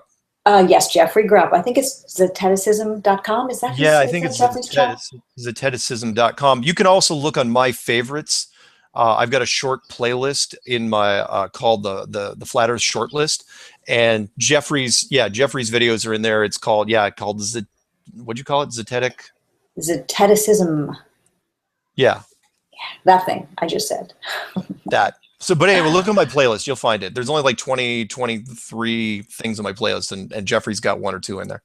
All right. And Wake the Sheeple gives me a very lovely compliment, and I will acknowledge that he gave it to me, but I'm not going to read it because it would sound like I was trying to compliment myself. But thank you for the nice compliment. And Wake the Sheeple, I do have to say that sometimes when you comment on my videos, I want to comment back, but I think you've maybe purposely removed the right for people to reply to your comments. So if you've done that accidentally, maybe you might want to fix your settings, or maybe you've done that because you just don't want people to hassle you. I see the validity to that, indeed.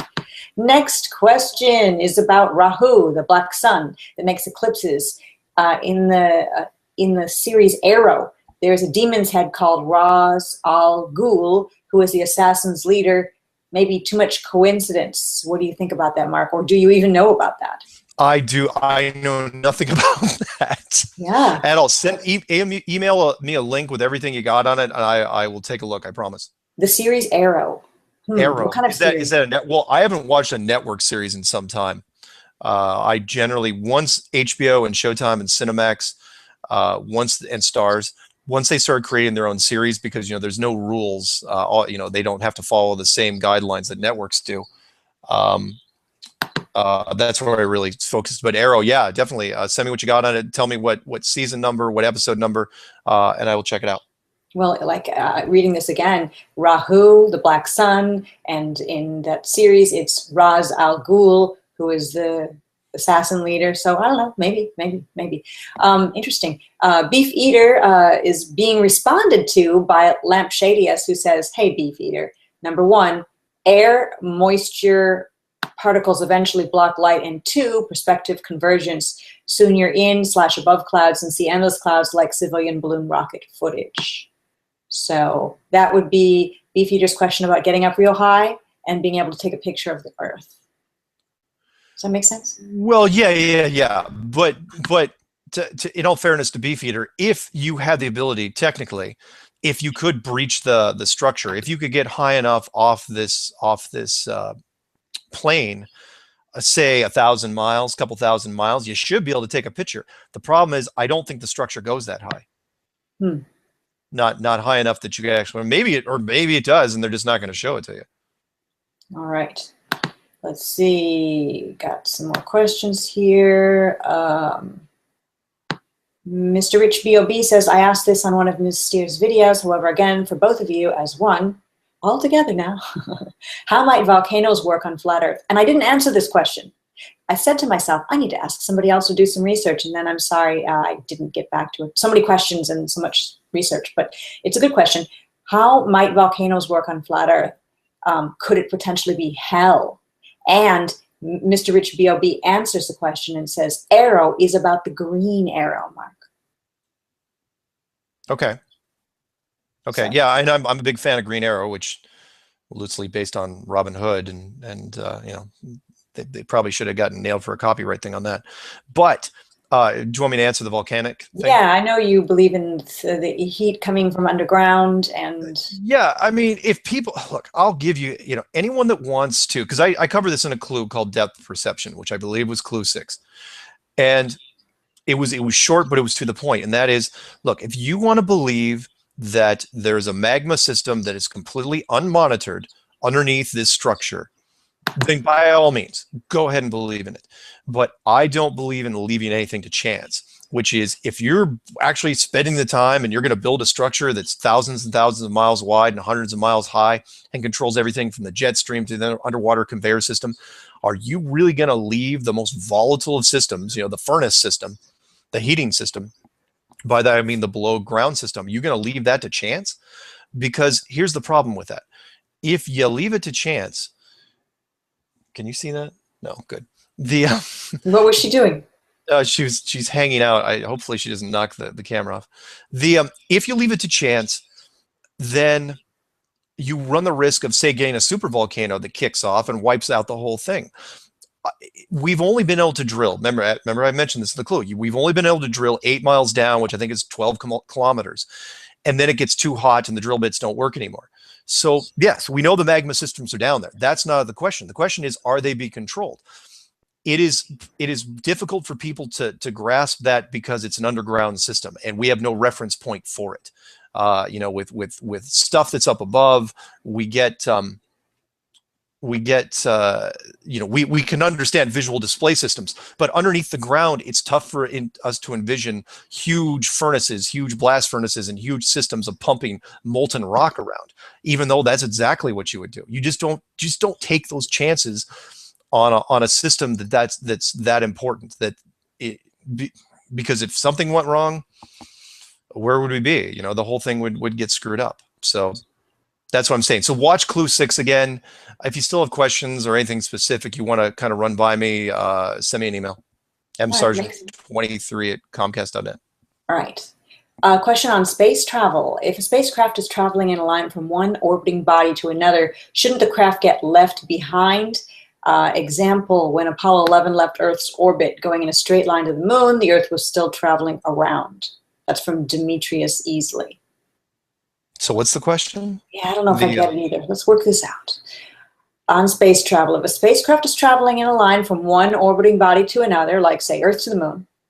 No, wait, that wouldn't work. One orbiting body to another. Shouldn't the craft get left behind? Example, when Apollo 11 left Earth's orbit going in a straight line to the moon. Oh, the velocity, yeah, which is one of the reasons, and I'm not an expert on this. I'm not going to try to pretend to be an expert. But yeah, there's a lot of speed there. Somebody was talking about that recently, where if you leave the Earth and you're heading towards the moon, well, both the Earth and the moon are traveling through space. Forget about the Earth spinning 1,000 miles an hour. The big speed is how, if you believe in the solar system, is the Earth and the moon spinning through space at 60,000 miles an hour, and the moon is actually circling the Earth on top of that. So the physics involved and the speed involved and the calculations involved, it would be incredible to try to overcome. So yeah, to answer your question, yeah, there's a chance of disaster and you would be left behind if it was real, which I don't think it is. Well, and also I've heard said that my iPhone has more technology in it than the entire Apollo mission, that went to the moon had in it. Yeah. So let me throw one more in that, and that is I had a chance to finally watch. I only referenced it in one of my clues, which was Tom Hanks' series. I think it was 1998, from the Earth to the Moon, the only Hollywood production of any kind that discussed the moon missions. That was only an HBO 12-part series, and I think each of the episodes was half an hour, 40 minutes, or something like that. And I got to watch. I watched all of them, all 12 parts. And you want to think that we went from the Earth to the Moon? You watch that series. And in 2015, you watch it this year, you tell me how they got there. You watch it and you're going, holy, you can't believe it once you get through that, which is probably why it hasn't really been replayed. Yeah, you mentioned watching that. I've never seen it, so. Let's see, another question here on Flat Earth and Other Hot Potatoes, and feel free to ask a question if you wish, just by clicking on the video. I think you have to have a Google account in order to participate. Sorry, it's just a dumb Google rule I have no control over. Question is, what do you think the purpose of life is? Wow, that's a big one. Are we here to learn?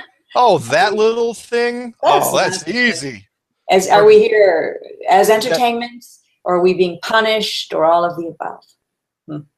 I think it's a combination. I think something this complex is never, and I've stated this in other interviews, where it's going to be on multiple levels, and that is it's part entertainment. Look at it this way, because I've always said it's got to be a mixture of one of three things, which is education, entertainment, or confinement.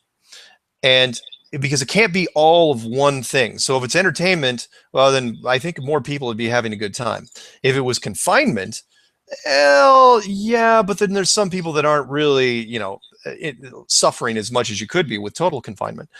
But if it's education, you could get a mix of all three. Because remember, when we've all gone to school, school can be sometimes entertaining, but you're trapped there at the same time, but you're always learning something.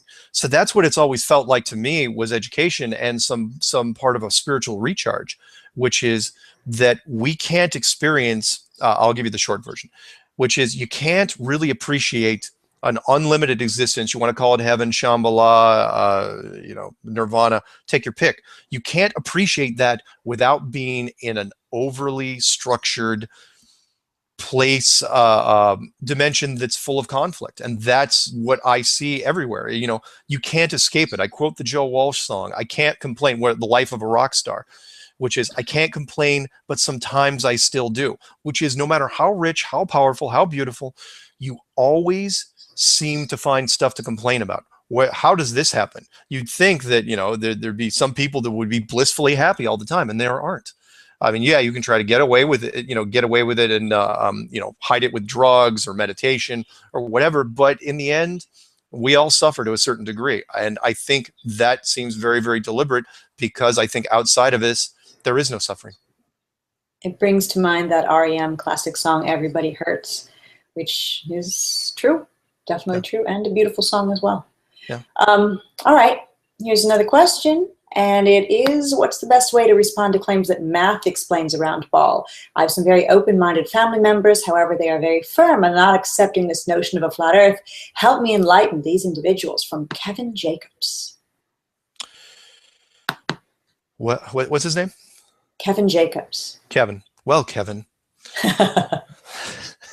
Gather around the fireplace and let's let Uncle Mark tell you how to deal with your family. Gather round, kids. Let me get you slippers for you and a pipe. do my best, Jimmy Stewart. We're going to talk about flat Earth. Oh, that was good. Thank you. You're a pleasure around Christmas time, aren't you? Put on a long sweater and long, gray sweater. No, when it comes to enlightening people, and we kind of touched on this in the beginning, which is you can't hit them over the head with this. You can't, because you got to treat it like the worst trauma inducing psychological effects you can think of. And that is, people go through when they're faced with huge adversity, stuff they don't want to deal with it. There's the 5 stages of acceptance: denial, followed by anger, followed by bargaining, followed by depression, followed by finally acceptance. You got to get past that denial stage with them, which is, you can't just keep pushing. You got to kind of come in from the side, saddle up to them, give them terms that they wouldn't normally be objectionable to. Like, again, enclosed world, enclosed earth, Truman Show, Dome. Use a media reference that's out there. There's plenty of examples in the movies and television right now. Even, I don't want to dumb it down and say that the Simpsons movie is the one you should recommend, although it's an interesting movie, because the entire Simpsons movie was, the Under the Dome, and how many references to that. There's so many great things inside that. But when they try to explain the curve with math, what you can come back with, and I'm using that now, is fine. We all know the equations exist. Show us an example used in real life. Don't talk about a bridge. It's like, that bridge used the curvature of the earth. That sniper shot with the Coriolis effect. No, something visible they can show. Because every one of those, I guarantee you, for every one of those, you can come back with, and there's videos out there on YouTube for this, with the Chicago skyline, a perfect example. Because it's in the United States, it's an easy lake, lots of people have seen it, and that is the Chicago skyline at 50 miles away across the water. is 1,600, 1,700 feet below the curvature of the Earth, if you believe it. And we all know the entire Chicago skyline is not that high, so you shouldn't be able to see it at all. So why do we see it? And they say, well, it's a mirage. That's what the weatherman says. It's a mirage. Hey, it's a mirage. Well, it's not wavering. It's not upside down. All the lights are on, stays there for a real long time. And when the sun goes down, you still see it. The lights are there as long as the weather holds. You can see it. Here's where you can throw the wrinkle in. And they say, oh, well, that's refraction. Oh, okay. But you can show me a video of a sailboat, supposedly where the masts are going down, but really it's just the bottom part of it getting all blurry. That's not a mirage. That's real.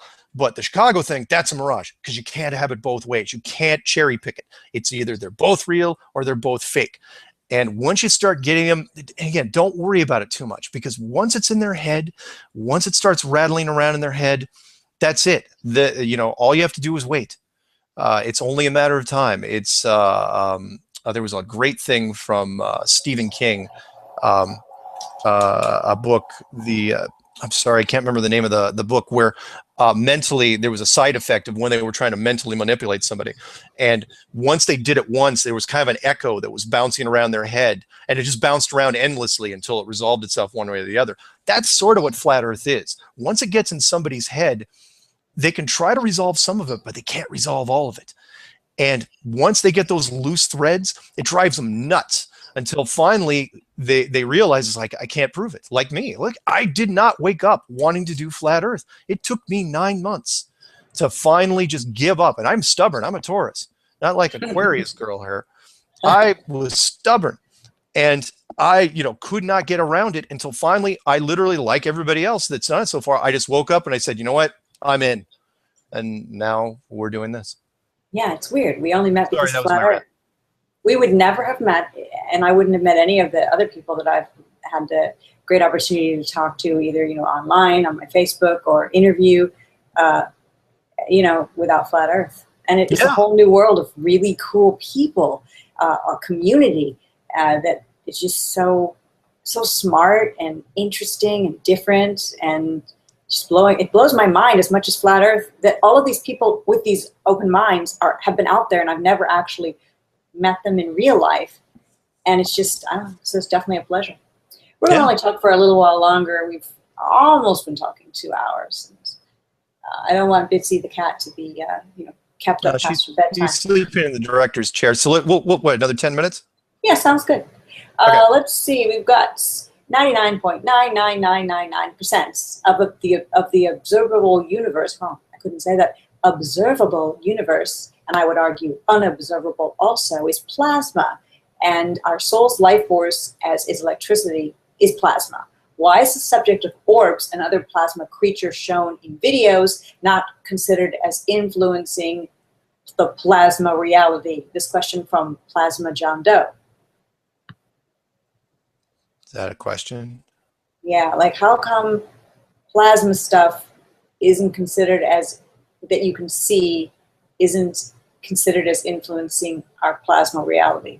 I think you'd have to know a lot about the plasma stuff, and I don't, so I can't really answer Email me what you got on plasma and how it relates to different frequencies of reality, if that's the right way to say it.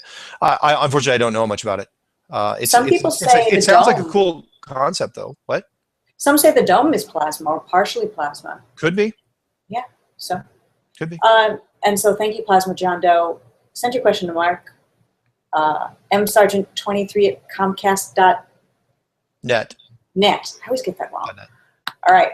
Next question is, in Christianity, we believe more or less that God created us, humans on his level or less, and our purpose is sentience. He wanted something that could choose. He created sin to see if we choose him or not. So maybe that's back to the question of why are we here on Earth? That giving an opportunity, what's the purpose of life, giving us the opportunity to choose sin or not choose sin. Yeah, I mean, the whole, I'll go a different way on this, and that is the big chunk of this seems to be us trying to act naturally, which is, again, why you would hide a flat world that's enclosed. You'd make it seem like a dome, like I said in the clues, because you don't want, human beings got a real problem with confinement. You meant globe, not dome. Sorry. The what? You meant globe, not dome. What'd I say? Globe? Dome. You said dome. You'd make it feel like a dome, but I know you meant dome. I know you meant that they Globe. make Sorry. it feel like You gotta pretend it's a globe, Yeah. because that takes away the fence. That's what makes the fence invisible. But the point is, we have to act naturally, and by that, what you were saying there, and that is, you have to choose good versus evil, if there is such a thing, constructive maybe versus destructive. How you treat your fellow man. Do you get better as a person? Which seems to be a big theme of this place, which is, yeah, we all go from point A to point Z, birth to death. But what do we learn along the way? Do we grow as people? Do we become better? Do we become more enriched spiritually? I know that sounds a little sappy, a little kumbaya, but it's true. By the time you reach a certain age, can you actually say that, yeah, I'm a different person, I'm a better person than when I was 20, when I was 15, depending on how you were raised. And that's the silver lining. I try not to preach doom and gloom, and that's the one I'm going with. I definitely feel I'm a better person because I know more, but Flat Earth has made me a better person. Isn't that weird? Do you feel Flat Earth's made you a better person? Yeah. Really? Yeah, definitely. No question. As a matter of fact, I was already changing as I was kind of looking at this, but once I knew for sure, because again, you're accountable. Anyone who thinks they can get through the flat Earth and still be an atheist, you're going to have problems. Because at the very least, you're talking about a higher power. Fine, you don't want to say it's divine, then fine. You can say it's something else, but it changes you spiritually, because you become, not to oversimplify it, but you become accountable to the point where you've got to look at your decisions instantly. You look at them and say, okay, do I really want to do this? Why? You look at your own motivations, really. It's not just the devil and the angel on your shoulder. It's, you're looking at yourself. It's like you're walking around with a mirror in front of you. That you have to look and say, okay, what would I do in this situation? What would the better me do in this situation? That's a great way to look at it. And you can also take on board, that's what I've done. I've tried to look at what the better me would do with every decision I make. But also, you meet other flat earthers, and they might be doing something that you might adopt as maybe your own method that might be something better that you didn't think of. And you did that with me without even trying to, Mark. I think you mentioned at one point that you never give any videos a thumbs down. You only leave a positive comment. Yeah. And I had given a couple videos that were negative videos about me a thumbs down. Of course, as well I should. But then after hearing you say that, I removed the thumbs down. I never made any negative comments, but I just, even that thumbs down on a video that was actually attacking me seemed like putting negative out there. Yeah. And to just walk away and be the better person, because that's the way I try to be anyway. It was just a natural instinct, to give a thumbs down. So it's just, it's a little thing, a thumbs down, well, big whoop, but it did make me feel better. It made me feel like I was doing the right thing. And then the next thing that comes along, you'll automatically do the right thing. And then it continues forward. So yeah, karma, look, it's real. Anyone that thinks differently, you can't. It's real. Pay it forward. Do the right thing. Be nice. Treat others better than you treat yourself.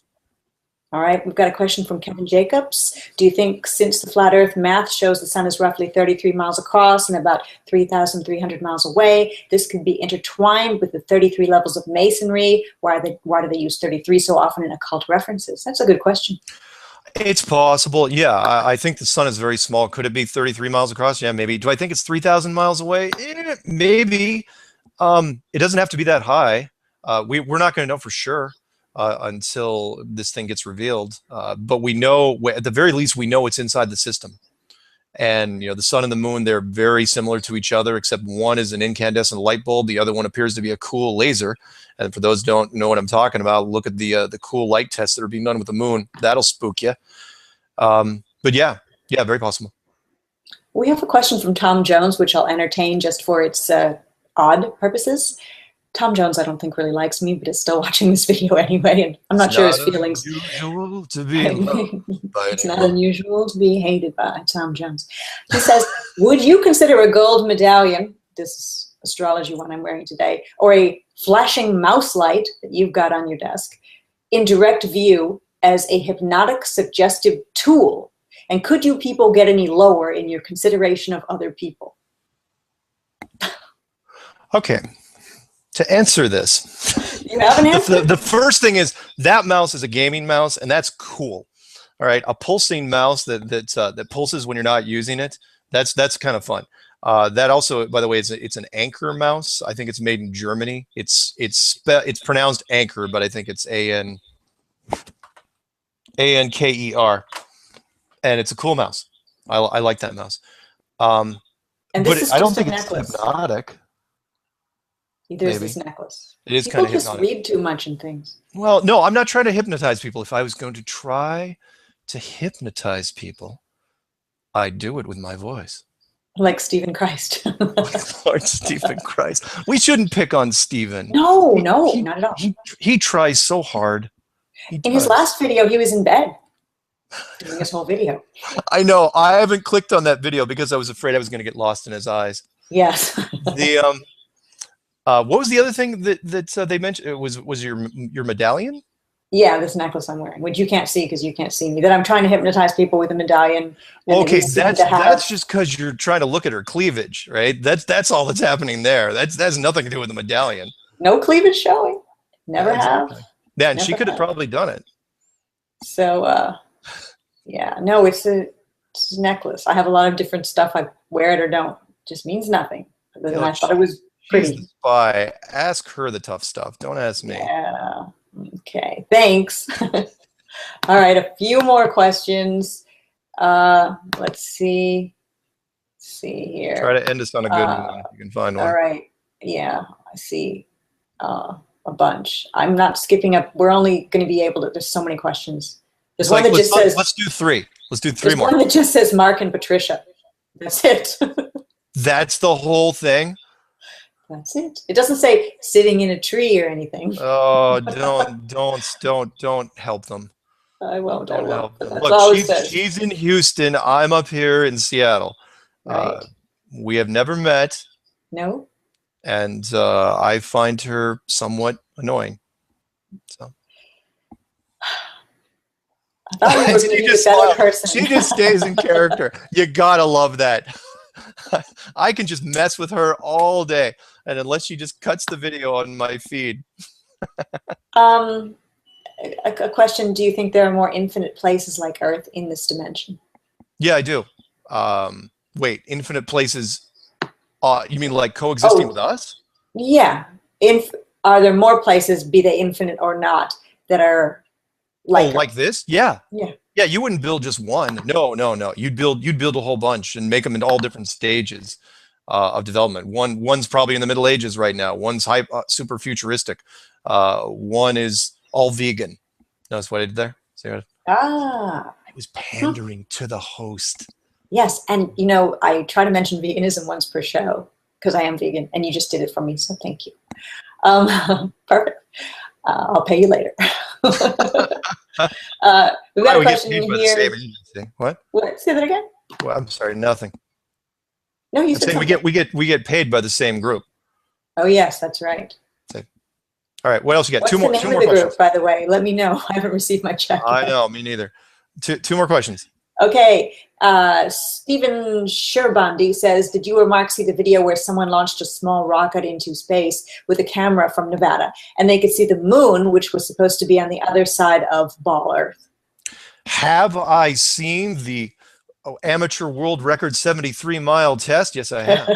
So have I. Yes, I have, and that is brilliant. How it was dissected, how you could see the moon when you shouldn't have been once you get up to a certain altitude, which could be part of the reason why they don't really allow weather balloons at night. The testing, because it would give really weird results. Yeah, I did. That was really a cool video, and I wish more people would watch it. Yeah. Do I think it's absolutely conclusive proof? No. I mean, we're gonna have to find, unfortunately, for the lowest common denominator out there, and by that probably most of your friends and family.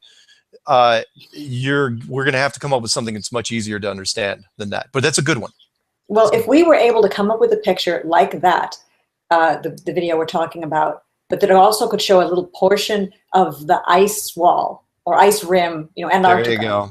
That would be it. But since we can't get close enough to that area to take Isn't that funny how that happens? Yeah, exactly. You can't even get a boat close enough to, and then they forbid the remote control drones, the civilian drones, just a couple of years ago. You can have a drone. I was looking at the whole rules. You can have a drone, but it can only be flown within the area that they allow you to. Well, just like you can go and stay there, and you can go on a tour, you can stay overnight. You can, people say, well, of course I can book tickets there right now. But yeah, where are you going to be allowed to go? You're going to be guided.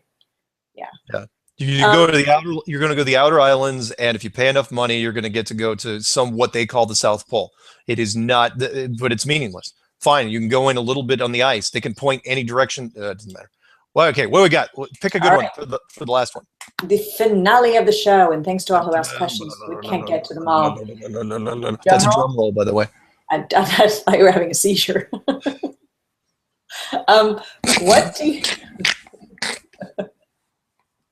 What do you think of Admiral Byrd's exposition to the North Pole and inner Earth was actually? Wait, I have to reread this question. What do you think of Admiral Byrd's? I'll just rephrase it. What do you think of Admiral Byrd's expedition to the North Pole and inner Earth? Was it actually to Antarctica, and he went beyond the ice wall and discovered another hidden land? And the inner Earth theory was made up to be a smokescreen to cloud the flat Earth from TPS Wave 34. Excellent. That's a great last question. And yes, I do believe in that. I do believe, although I believe in both, and that is, in 1926, he took a fairly low-tech plane up there, because remember, planes were not very old at all. Admiral Byrd went up to the North Pole in 1926, and supposedly took a kind of like a little journey to the center of the Earth and went inside some opening and was allowed inside, and it was a tropical place with giants and dinosaurs and all this fun stuff. And of course, its secret diary was found, passed around, but could it be a smokescreen for Antarctica? Yeah, absolutely, it could be a smokescreen for Antarctica, because he never went back to the North Pole after 1926. Even though he supposedly discovered all this cool stuff, he beelined it straight for the South Pole and spent from 1928, basically the rest of his life, from 1928 till 1956. That's all he did was start looking for something in the South Pole. If the North Pole was that interesting, he would have made a couple more trips back up there. So was Admiral Byrd? This is my question. He was a Mason. Yes, he was. Some people say because of that, you have to discount anything we've ever heard about him. Not necessarily. I mean, just because you're a Mason, look, I've known plenty of Masons over the years. You got to reach a certain level. Yeah, was he a 32nd or a 33rd? Probably. You're not going to make Admiral, but you got to remember, sometimes they make you a 32nd or 33rd because you're already a celebrity, because they want you in the club. Like anything, they want you to be a part of the organization only because you're already famous. So was he doing a lot of ceremonies? I think he was a military guy, and he was too busy for most of them. Do you believe some of the things he said? Yeah, I do. I believe the 1954 interview, because if you were going to throw people off the trail, he did the absolutely opposite thing.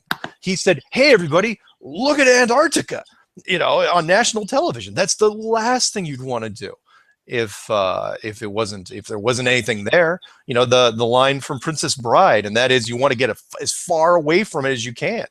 If you really want to do it, you don't want to get away from Antarctica, he would have kept going back to the North Pole and wouldn't have spent the rest of his life down there. So I do believe him. Was he a Mason? Yes, he is. Public record. You can look at it in Wiki. Can he be trusted? I think to a certain degree, yes, which I think is probably why he was killed. He died in 1957, 1 year after, not even a year after Operation Deep Freeze. Was he killed because he knew and had integrity, and they couldn't trust him going around talking and doing interviews because maybe he might slip? Because you let something like this slip, and it's all over. From a higher standpoint, from a political standpoint, if any major leader comes out and says on camera, on air to a reporter, take your pick, and says, oh yeah, by the way, the Earth is flat, it's over. The whole show is over. So they didn't want to take a chance, and I think even though they said he died of a heart attack, look at the film of this guy. He looked great. So. Yeah, died young.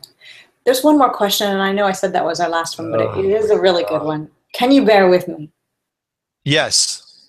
For you, Patricia, I'll do it. That's because you're unable to see me on the monitor because it's over to your side. That's absolutely right. So I have not been hypnotized by your medallion this entire time.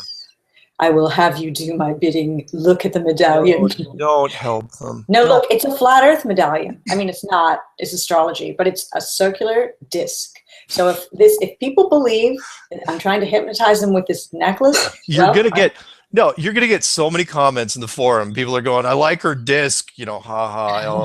No, but if I am hypnotizing somebody, which I'm not, it's a flat Earth. Think of it as like it's thin. And it is kind of. I haven't been watching it, but it is kind of flashing. Yeah. Yeah. Well, we planned this because we did. Yes. It's all true. It's all true. Let's just fess up. Anyway, what's the last question? I'm reading this without my glasses, so I'll have to go a little slow. True test of my eyesight. Seriously, put glasses on. No, it's not that bad. Have you seen the new movie, The Martian?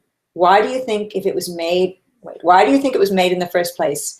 Could they know that the flat Earth would eventually come to the mainstream and they needed a good NASA propaganda film for damage control? Thanks, Becky G. Yes, Becky. And that's my favorite question of the night. That's why I had to break. That was the last and bring this new question. We should have something like flashing. Favorite question. Wait, I'll use my pendant. Flashing. God. See, this is it. Your mouse is flashing too. No, you're absolutely right, Becky. The Martian, no question. That thing was pre-productioned in, probably fast-tracked late last year. You got to remember Obama's little comment, we don't have time for a meeting of the Flat Earth Society. That was 6 months before. That was in the fall, I think, of last year, early fall. So this movie was probably greenlit sometime in the spring or the summer.